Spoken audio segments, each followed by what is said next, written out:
Poor Amanda. I know. What man? I What love her. What are you talking about? I love season 2 Amanda. what's it been like to kind of play this new actor? I do drunk, addicted, damaged women really well. It's been fun. It's been a challenge, and for me, it was great to kind of move away from speeches and talking about railroad rights, or maglev rights, or whatever they were.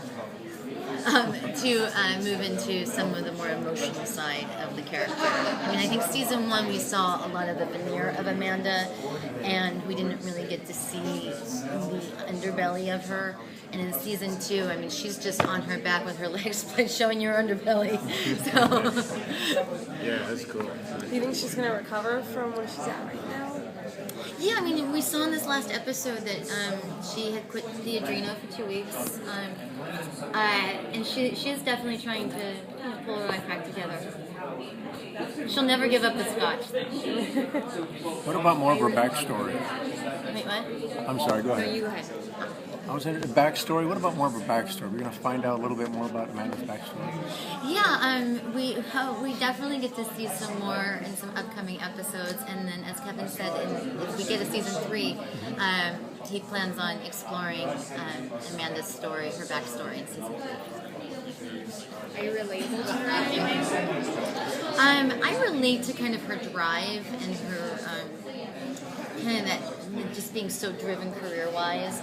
I've had a career since the age of 3. I was a figure skater, competitive figure skater, and I became an actor, and made huge sacrifices in my life to kind of get to where I am.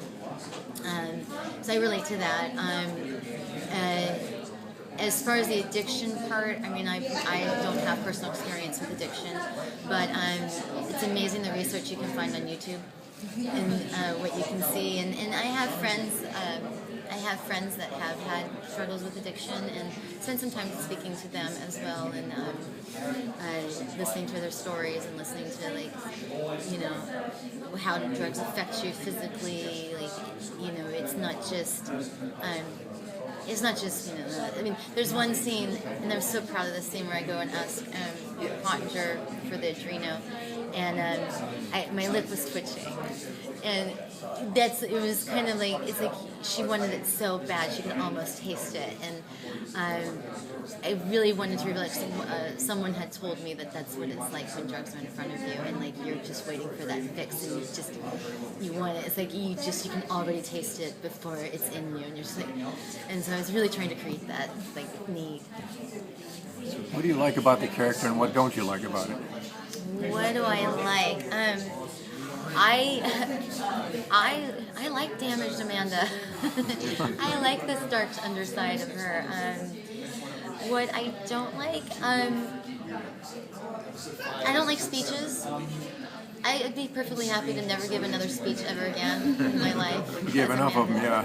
You give enough. I mean, it's like, they're not fun to have to do. You gotta do them all day long. I hate speeches. What's been the most challenging scene you've done so far? The most challenging? All of them. So far that you've seen,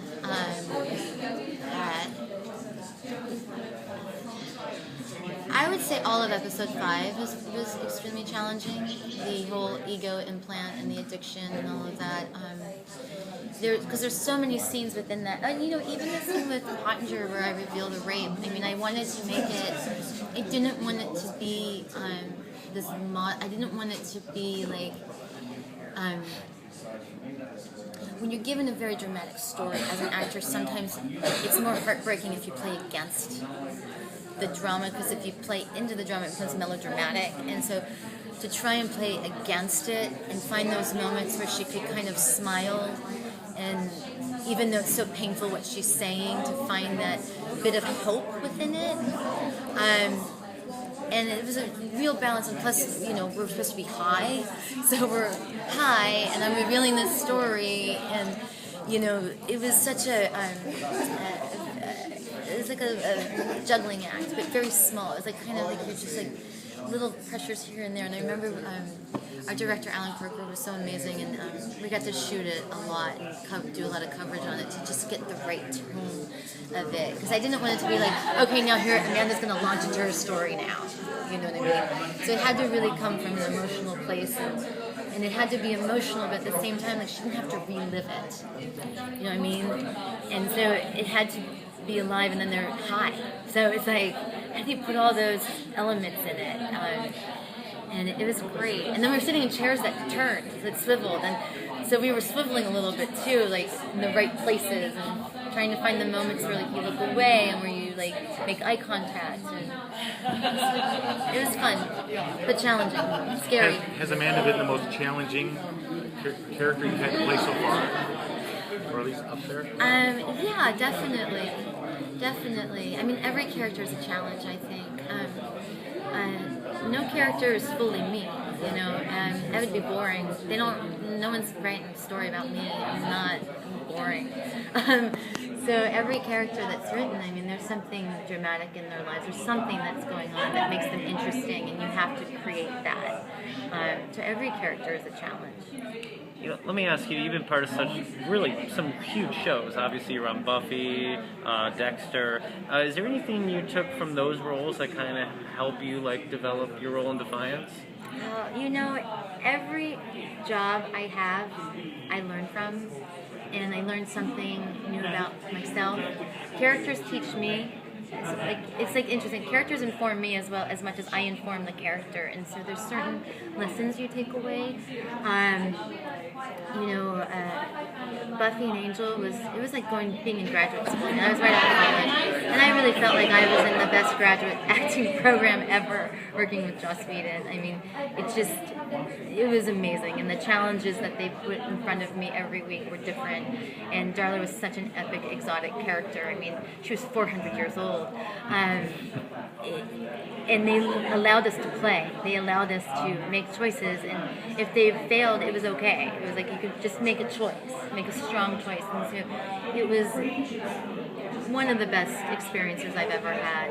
And evolving, you know, from there into Rita. I mean, Rita's obviously the most vulnerable character I've played, but you know, she helped me hone my craft on damaged women. And then, and going from there into stronger female characters, I mean, I think every character ends up being, I feel like all the women I've played before are there with Amanda, like in the background, you know, all their different elements and sides. And I take away something from them, from each and every one. Do you feel like sometimes you take her home with you, or are you very good about just leaving her where she belongs? Yeah. You know, I'm very lucky that I'm able to bring my dogs to work, and that helps me reconnect in my life.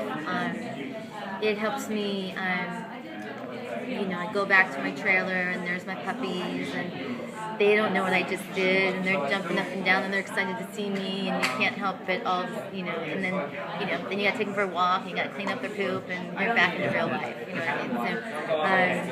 So, I've been doing this, I've been an actor for 29 years now, and I can turn it off. I mean, there's times where you're exhausted, and there's times where, you know, you might be a little bummed out, but, you know, I'm not a crazy person. You know, I don't like, and I don't use it as an excuse for bad behavior in my life.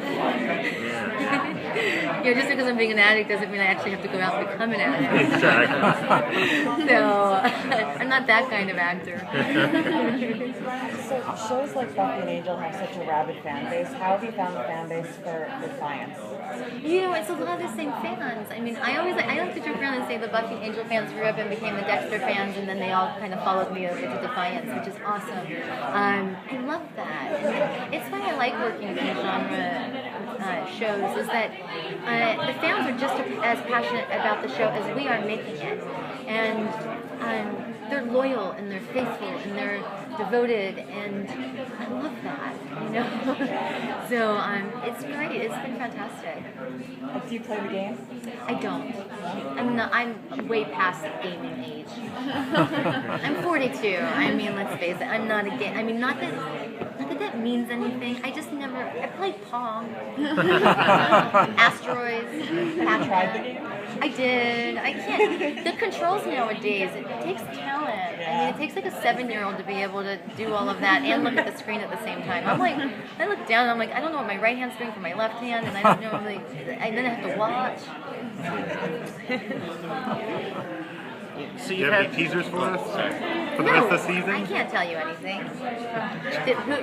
Who told you anything so far? Anybody? How about the Amanda Nolan relationship? Where's that going? Well, they're like the Ross and Rachel of Defiance. They're on a break. No, you know, I think they'll always have an attraction between the two of them. I just think it's going to be a very complicated journey for them to really commit to being together. And you know, it would be boring if they hooked up and next thing you know they're like playing house and like having a baby. It'd be like nobody would watch the show.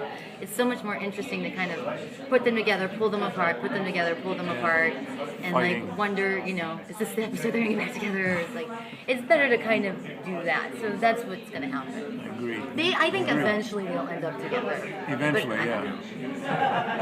So, you know, you've had this career for 29 years, a lot of TV work, a lot of movie work. If you're like, you know, at home and like, say, like Buffy or like Jawbreaker or something comes on, do you watch your stuff or are you like, you can't do it? Oh, no, I mean, I watch it, I always think, oh God, what was I thinking with that hair? Bangs, really? No, I mean, to be honest, it doesn't happen that much. I'm flipping through the TV and I come across me. Like, so maybe it's happened like once or twice. Because especially in this day and age, where I don't really flip through the TV anymore. I go in the guide and I look to see what's next and like, you know. But I do enjoy watching the show. I love watching Defiance because I get to see all the work that my other actors are doing.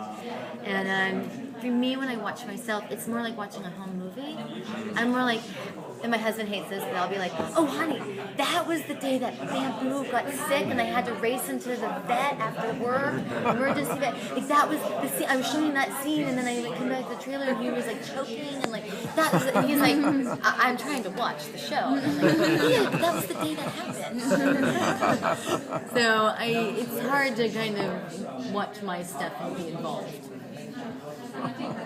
Do you ever like watch the season or the previous season to kind of, you know, before you get started, especially around a new season, to kind of reconnect with Amanda a little bit?